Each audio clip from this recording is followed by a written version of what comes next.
जय श्री राम। नमस्कार। मैं सिद्धार्थ शर्मा। आज की जो हमारी चर्चा है वो एक ऐसी शख्सियत को लेकर है जो भारतीय राजनीति ही नहीं अपितु संपूर्ण वैश्विक राजनीति परिदृश्य में उस समय एक महानायक के रूप में चित्रित था। एक ऐसा पुरोधा, ऐसा महानायक जो कि शायद सदियों में कभी कभी जन्म लेते हैं। मैं आज बात कर रहा हूं नेताजी सुभाष चंद्र बोस की। उन्हीं नेताजी सुभाष चंद्र बोस की जो भारतीय राष्ट्रीय कांग्रेस के पूर्व अध्यक्ष थे, कलकत्ता नगर निगम के पूर्व महापौर थे और इन सब से ऊपर आईएनए के चीफ थे, आज़ाद हिंद फौज के सर्वोच्च कमांडर थे तथा आरजीए हुकूमत आज़ाद हिंद फौज के नायक थे। शायद आज देश के 98% लोगों को ये तक पता नहीं कि इस भारत देश के प्रथम प्रधानमंत्री भी नेताजी सुभाष चंद्र बोस ही थे। चूँकि एनआईए की निर्वासित सरकार उस वक्त नेताजी सुभाष चंद्र बोस ने गठित की थी और उस सरकार के प्रथम प्रधानमंत्री नेताजी सुभाष चंद्र बोस थे। प्रथम वित्त मंत्री भी नेताजी सुभाष चंद्र बोस थे। रक्षा मंत्री स्वयं नेताजी सुभाष चंद्र बोस थे एवं सेना के सर्वोच्च कमांडर के रूप में भी जनरल भी नेताजी सुभाष चंद्र बोस ही थे। ऐसे महान सेनानी, परमवीर योद्धा, यूँ कहिए कि देश के महानायक, उन नेताजी सुभाष चंद्र बोस की चर्चा आज मैं आपसे कर रहा हूँ। और चर्चा करने का विशेष आज का जो बिंदु है वो यह है कि क्या नेताजी सुभाष चंद्र बोस 18 अगस्त सन 1945 के बाद भी जीवित थे। होचिमिन सिटी में जो प्लेन क्रैश बताया जाता है ताइवान में, क्या उस प्लेन क्रैश में नेताजी की मौत हो गई थी? क्या नेताजी प्लेन क्रैश में जिंदा बचे थे? यदि जिंदा बचे थे तो वो कहाँ थे, किस तरह थे? आखिर 18 अगस्त 1945 को उस दिन प्लेन क्रैश के बाद नेताजी के जीवन में क्या क्या हुआ और नेताजी कहाँ थे या नहीं थे, इन सभी चीज़ों को लेकर आज का ये वीडियो। देखिए, नेताजी का जब भी प्रश्न आता है, जब भी ये प्रश्न उठा कि नेताजी का क्या हुआ, साहब जीवित है या नेताजी मारे गए प्लेन क्रैश में, तो अतीत से लेके बहुत सारे सवालों ने आज दिन तक घेरा डाला हुआ है। कोई भी प्रामाणिक रूप से ऐसी सूचना उपलब्ध नहीं है जो ये डिक्लेयर कर सके कि नेताजी जीवित थे प्लेन क्रैश के बाद। लेकिन यह सूचना भी उपलब्ध नहीं है कि नेताजी प्लेन क्रैश में मारे गए थे। सरकारी रिकॉर्ड, भारत सरकार के बयान, दूसरा जापानी सरकार के स्टेटमेंट के अनुसार कुछ फौजी अफसर जो जापानी सरकार में थे उस वक्त सेना में, और जो कहते हैं कि जिनके सामने नेताजी का अंतिम संस्कार भी हुआ, उन सभी के बयानों के अतिरिक्त कोई ऐसी चीज़ ठोस जिसे हम कहते हैं कि सबूत जिसे कहें, वो सबूत उपलब्ध नहीं है कि नेताजी की डेथ प्लेन क्रैश में हुई थी। अब बार बार सवाल यही सभी के सामने उठता है कि यदि नेताजी की डेथ नहीं हुई तो नेताजी कहाँ गए थे। देखिए, बड़ी लंबी अब चर्चा रहेगी और मैं कोशिश करूँगा कि इसे 2 से 3 वीडियो में आप तक पहुँचा सकूँ। आज का जो पहला वीडियो है इसमें केवल इतना बताने का आपको प्रयास करूँगा कि उस दिन घटना क्या हुई थी। सबसे आखिरी जो फोटो नेताजी का आप देखते हैं, नेट पर भी आप सर्च करेंगे, गूगल पर भी देखेंगे, तब जगह जगह देखने को मिल जाएगा, एक हवाई जहाज से नेताजी की उतरते हुए फोटो। वो आखिरी फोटो आपको दिखाई देती है, वो सैगोन एयरपोर्ट की फोटो है, जब नेताजी अपने साथियों के साथ सैगोन एयरपोर्ट उतरे। उसके बाद कोई फोटोग्राफ, प्लेन क्रैश का कोई फोटोग्राफ, नेताजी की जली हुई बॉडी का कोई फोटोग्राफ हमारे पास उपलब्ध, हमारे पास क्या, वरन भारत सरकार के पास, जापानियों के पास, किसी के पास उपलब्ध नहीं है। उपलब्ध हैं तो केवल प्लेन क्रैश से पहले सैगोन एयरपोर्ट पर जो उनकी आखिरी तस्वीर ली गई थी, वो तस्वीर। आज तमाम तरह के लोग ये मान लीजिए कि सन 1945 के बाद से सवाल उठाते आए हैं और आज भी अलग अलग मंचों पर सवाल उठता है कि नेताजी के साथ क्या हुआ। नेताजी के साथ क्या प्लेन क्रैश हुआ था जिसमें नेताजी जलकर मरे थे, या मरे नहीं थे तो फिर नेताजी कहीं निर्वासित रूप गोपनीय रूप से किसी गुमनामी जीवन को बिता रहे थे। बार बार अलग अलग मंचों पर यह प्रश्न उठता है, लेकिन इस प्रश्न से पूर्व 3 बिंदु ऐसे हैं जो नेताजी की मिस्ट्री तक पहुंचने के लिए हमारे लिए बहुत कारगर होंगे। उनमें पहली चीज़ क्या है कि साहब देखिए, 1945 18 अगस्त 1945 जिस दिन नेताजी की मृत्यु का दिन बताया जाता है प्लेन क्रैश में, उससे लेकर आज 2022 तक काफ़ी वर्ष बीत चुके हैं। संभव है कि उस दिन नेताजी बच भी गए होंगे, वो कहीं निर्वासित जीवन भी जी रहे होंगे, या उनके साथ जो भी हुआ होगा, तो संभव है अब तक वो जीवित नहीं है। तो इस परिस्थिति को हम एक मिस्ट्री की तरह मानते हुए केवल 3 प्रश्न कर सकते हैं, 3 ऑप्शन इन प्रश्नों के रूप में हम रख सकते हैं कि साहब नेताजी की अभी वर्तमान को देखते हुए नेताजी की मृत्यु हो गई, लेकिन नेताजी की मृत्यु कैसे हुई। पहला, अगर हम भारत सरकार और जापानियों की माने तो नेताजी की मृत्यु प्लेन क्रैश में हो गई। दूसरा, अगर हम स्वामी सुब्रमण्यम एवं तमाम जो केजीबी के अफसर हैं और बाकी जो लोग हैं उनकी अगर हम बात को माने, वो जो मत देते हैं बार बार, तो कि नेताजी को रूसियों ने साइबेरिया के जंगलों में फांसी दे दी या गोली मार दी। तीसरा, हम अगर इसमें विकल्प लेते हैं तो वो ये है कि नेताजी प्लेन क्रैश में बच निकले और नेताजी ने कहीं पर अपना जीवन निर्वासित रूप से बिताया। ये 3 ऑप्शन के अलावा चौथा कोई ऑप्शन नेताजी के संबंध में आज हम नहीं देख सकते हैं। तो पहला, अगर हम ऑप्शन जो हमारे पास पहला ऑप्शन था कि नेताजी की मौत प्लेन क्रैश में हो चुकी है, अगर हम इस पर गौर करें, इसको डिटेल से खंगालें, क्योंकि उस वक्त तो क्या था कि जब ये घटना हुई और जब घटना लोगों के सामने आई तो न तो सूचना तंत्र इतना मजबूत था, न हमारे पास फैक्ट्स खोजने के कोई तरीके थे, न हमारे पास ऐसे कोई साधन थे कि जिनके माध्यम से हम रिसर्च कर सकें। दूसरा, ऐसी चीज़ें भी उपलब्ध नहीं थी कि हम उन चीज़ों के माध्यम से नेताजी के बारे में कुछ पता कर सकें। लेकिन आज हमारे पास तमाम तरह की चीज़ें हैं, सूचनाएं हैं, सूचना तंत्र मौजूद हैं। दूसरा, हर फैक्ट को फाइंड करने के लिए हमारे पास पर्याप्त मात्रा में टेक्नोलॉजी है और सारे रिसर्चर सब कुछ हमारे पास अवेलेबल है। तो पहला, यदि हम फैक्ट मोटे मोटे तौर पर देखें कि साहब नेताजी की डेथ प्लेन क्रैश में हो चुकी है, ये भारत सरकार का, जापान की जो सरकार है उसका ऑफिशियल स्टेटमेंट है। हालांकि इससे सहमत अंग्रेज भी नहीं थे, इससे अमेरिकन्स भी सहमत नहीं थे, अलाइड फोर्सेस कुछ सहमत नहीं थी और रशिया भी इससे सहमत लगभग नहीं है और नहीं था। बाकी हम इसको पहला मान लेते हैं कि साहब नेताजी की डेथ प्लेन क्रैश में हो चुकी है। अब जैसा कि जापानी कहते हैं कि साहब नेताजी ने होचिमन सिटी, जो कि आजकल का ताइपाई है, वहाँ से उड़ान भरी और लगभग 200, 250, 300 अलग अलग फैक्ट बताते हैं वो कि इतने फीट पर विमान था। क्रैश हुआ, नेताजी विमान के अंदर रह गए, उनके सर पर केरोसिन का जो टैंक था वो फट गया। जलने से नेताजी की लगभग 80% हालत में नेताजी झुलस गए थे और जलने से नेताजी की डेथ हो गई। ये वाकया 18 अगस्त 1945 को हुआ और 23 अगस्त को नेताजी ने 5 दिन बाद दम तोड़ दिया। उसके बाद उनको जलाया गया। जलाने के बाद जापान के ही एक मंदिर में नेताजी की अस्थियां रख दी और आज भी वो अस्थियां वहाँ रखी हुई हैं। भारत के 1947 के बाद तमाम तरह के हमारे जो बड़े नेता थे वो गए, जाते रहे हैं, जाते हैं, पुष्पांजलि नेताजी को अर्पित करते हैं।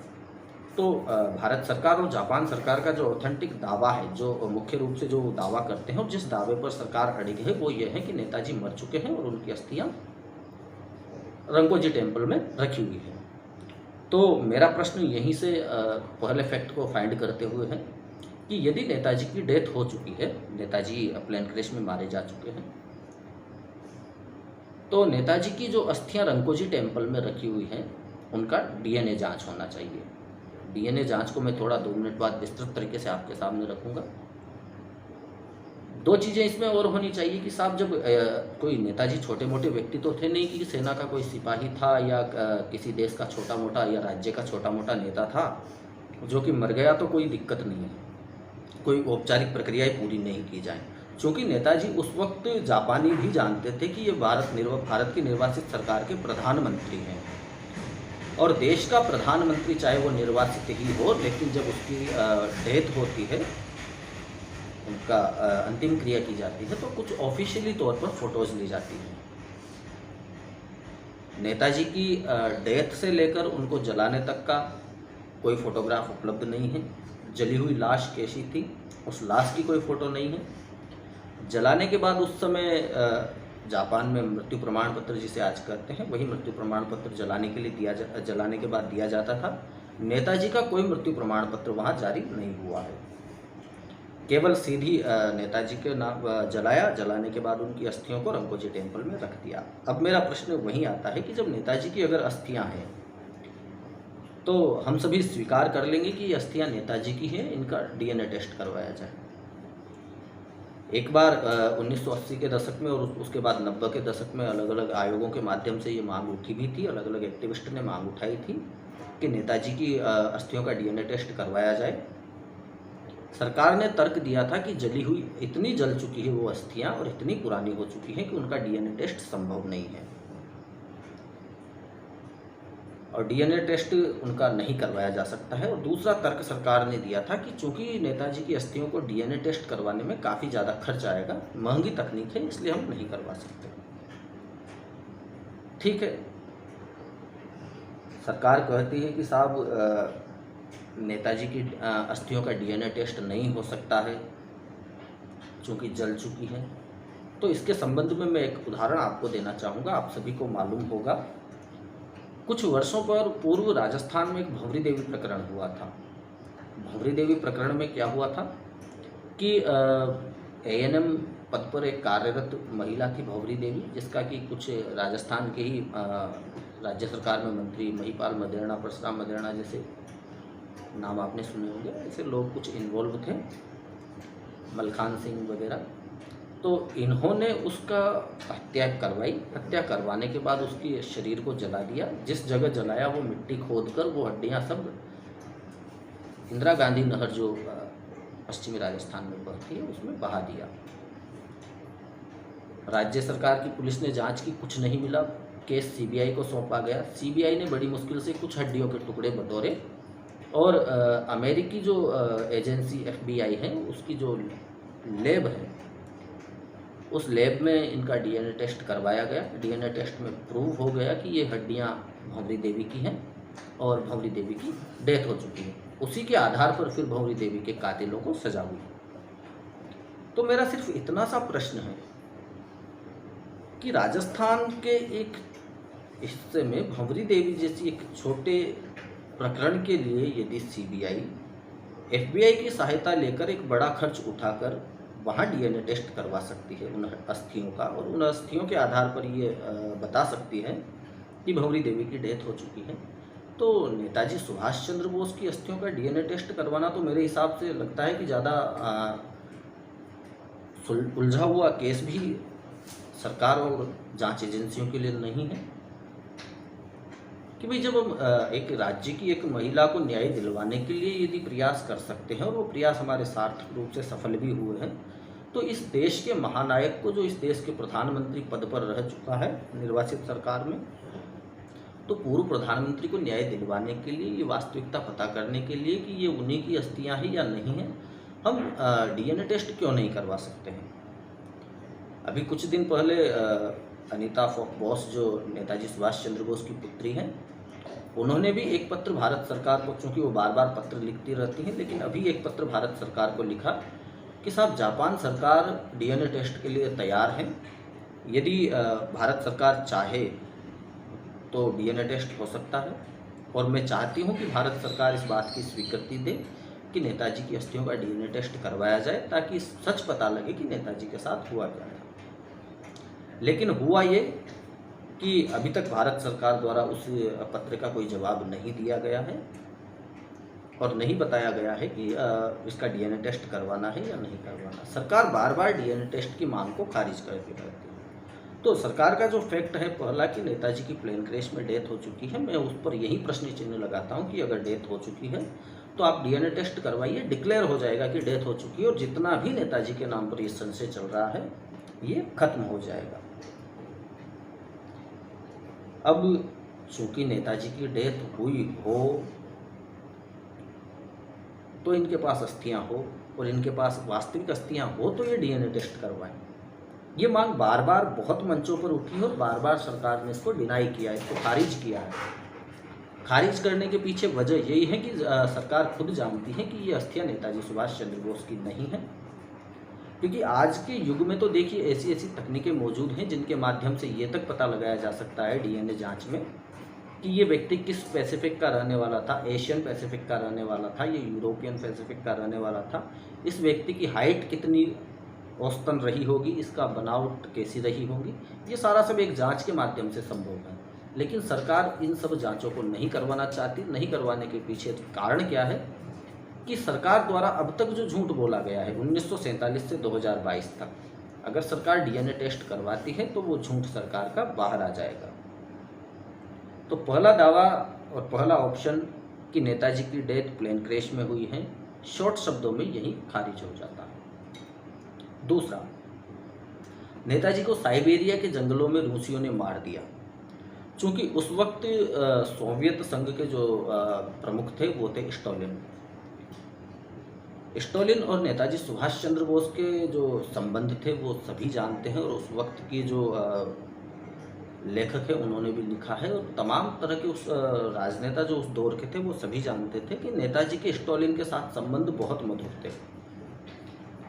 हालांकि नेताजी अंग्रेजों के खिलाफ थे, सारा सब था, लेकिन स्टालिन के और नेताजी के जो संबंध थे वो बहुत बढ़िया थे। आगे के वीडियोस में मैं जानकारी दूंगा कि हाँ, नेताजी को रूस में देखा गया था एक पत्रकार द्वारा जिसने नेहरू जी को भी सूचना दी थी। लेकिन नेताजी को साइबेरिया के जंगलों में फांसी देकर या गोली मारकर नहीं मारा गया। नेताजी रूस गए थे या नहीं गए थे ये भी जानकारी आपको आगे मिलेगी। लेकिन दूसरा दावा यही खारिज हो जाता है कि नेताजी को रूस में नहीं मारा गया, क्योंकि नेताजी और स्टालिन परम मित्र थे। तीसरा दावा जो किया जा रहा है और तीसरा ऑप्शन जो बचता है कि क्या नेताजी ने निर्वासित जीवन जिया, और जिया तो कहाँ जिया। इस पूरी परिचर्चा का सबसे महत्वपूर्ण जो केंद्र है वो यही है। यहीं से वापस आपका जहां से कहानी प्रारंभ हुई थी वो कहानी प्रारंभ होकर अंत तक केवल इसी ऑप्शन के सहारे पहुंचेगी कि 18 अगस्त 1945 के बाद क्या नेताजी ने निर्वासित जीवन जिया। अगर निर्वासित जीवन जिया तो वो कहाँ थे, किस जगह थे। अगर निर्वासित जीवन जिया तो फिर प्लेन क्रैश की जो थ्योरी बताई जाती है वो क्यों बताई जाती है। ये बहुत इस वक्त की सबसे बड़ी चर्चा से आप जुड़े हुए हैं। ये सबसे ये मान लीजिए कि एक रहस्य उद्घाटन का समय। पूरे फैक्ट्स एंड फिगर्स आपको हर जगह उपलब्ध नहीं होंगे नेताजी से संबंधित। अगला जो वीडियो होगा वो वीडियो केवल इसी विषय पर होगा कि 18 अगस्त 1945 के बाद नेताजी ने अपना जीवन कहाँ जिया, किस तरह जिया, और प्लेन क्रैश की जो थ्योरी थी वो पूरी थ्योरी क्या है। एक वीडियो में आपको पूरी जो प्लेन क्रैश की थ्योरी है वो जानने को मिलेगी कि किस तरीके से एकदम देखिए कोई संशय की गुंजाइश नहीं है। 18 अगस्त 1945 को जो प्लेन क्रैश हुआ था उसमें नेताजी की डेथ नहीं हुई थी। यह बात अगर कोर्ट में भी साबित करने को कोई कहता है तो हम अदालत में भी इसको प्रूफ करने को तैयार हैं। उस समय रिसर्च नहीं थी, आज रिसर्च के माध्यम है, अनेकों हमारे पास सूचनाएं हैं, पत्राचार के माध्यम से जो उस समय बातें हुई थी वो पत्र हमारे पास उपलब्ध हैं काफ़ी। तो ये एकदम कन्फर्म है कि नेताजी 18 अगस्त 1945 को नहीं मरे थे प्लेन क्रैश में। ये बात 100% सच है कि नेताजी 18 अगस्त 1945 को सैगोन एयरपोर्ट तक पहुंचे थे, लेकिन सैगोन एयरपोर्ट के बाद ताइपे एरोड्रम तक नेताजी गए नहीं गए ये सस्पेंस है। अगले वीडियो में आपके साथ इस सस्पेंस को खोलेंगे। ये जो ताइपे एरोड्रम की जो पूरी कहानी रची गई कि 18 अगस्त 1945 को नेताजी प्लेन क्रैश में मारे गए और इस तरह से जल मरे और 5 दिन बाद, तो देखिए इसमें बड़ा संशय है। संशय कैसे है? और संशय नहीं, ये एकदम वो चीज़ है कि एक मजा हुआ खिलाड़ी जिस प्रकार से खेलता है कि वो खेल किसी के पकड़ में नहीं आता, कोई पकड़ भी ले तो उस खेल को डिस्टर्ब नहीं कर सकता। यही कुछ नेताजी ने उस दिन किया था। आप शायद इतिहास के उस पन्ने से रूबरू है या नहीं है मुझे नहीं पता, लेकिन आप सबको पता होगा अच्छी तरह कि एलाइड फोर्सेस के आगे जापान हार गया था। जापान हारने के बाद जापानियों ने नेताजी के सामने प्रस्ताव रखा था कि क्या आप जापान की सरकार के साथ अंग्रेज़ों को आत्मसमर्पण करेंगे या अलग से आपका कोई आत्मसमर्पण होगा। चूँकि एनआईए खुद एक निर्वाचित सरकार थी, तो क्या कि आप सरकार की तरह अपना सरेंडर करेंगे या जापानियों के साथ ही सरेंडर कर देंगे। तो इसी चीज़ को डिस्कस करने के लिए नेताजी टोक्यो जा रहे थे कि साहब सरेंडर एक साथ करना है या सरेंडर अलग अलग करना है। स्टोरी तो बाकी वही कि साहब जा रहे थे, बीच में प्लेन क्रैश हुआ, डेथ हुई, लेकिन इसके बीच की जो बात है वो क्या है। नेताजी को कंफर्म हो गया, जापानी हार चुके थे, जापानी को सरेंडर करना है, नेताजी को भी कंफर्म था सरेंडर करना। अब देखिए नेताजी अगर सरेंडर करते तो नेताजी के साथ क्या होता।